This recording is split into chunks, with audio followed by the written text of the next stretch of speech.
Deborah Conroy, and I'm going to be reading Gorgeous by Caroline Castle. It's a story about Little Zeb. One morning, Big Zeb had a feeling something wonderful was going to happen. So she disappeared behind a bush to be by herself. And there she met Little Zeb. Hello, Little Zeb. Oh, isn't he gorgeous? Little Zeb was brand spanking new. He twitched his nose. He blinked his eyes. He swished his tail and he made a small squeaky noise. Gorgeous, said Big Zeb. Tip top. And she gave him a big lick behind his ears. Then Little Zeb trotted off after Big Zeb on his brand new legs that went clippity-clop, clippity-clop. Gorgeous, he said. Tip-top, because he liked the sound and because they were the only words he knew. Big Zeb and Little Zeb joined the herd.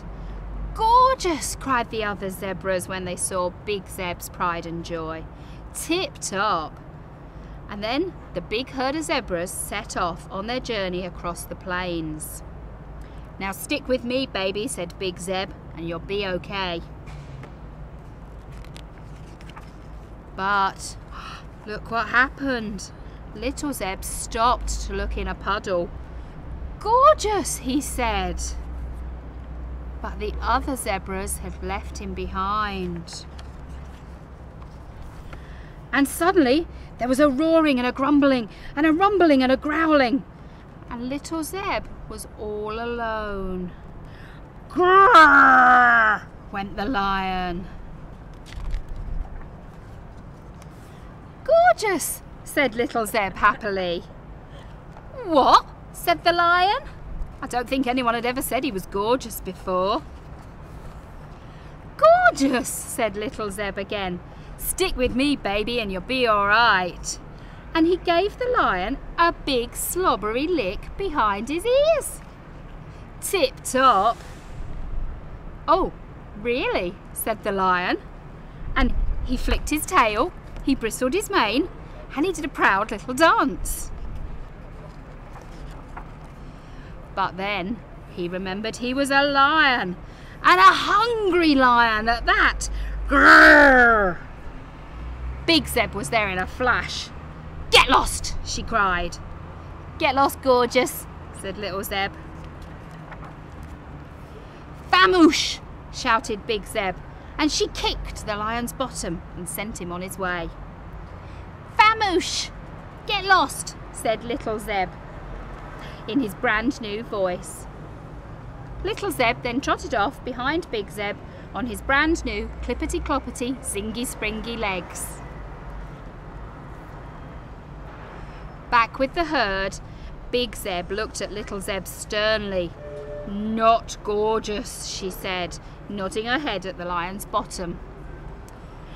Danger, growled Big Zeb in a big gruff voice.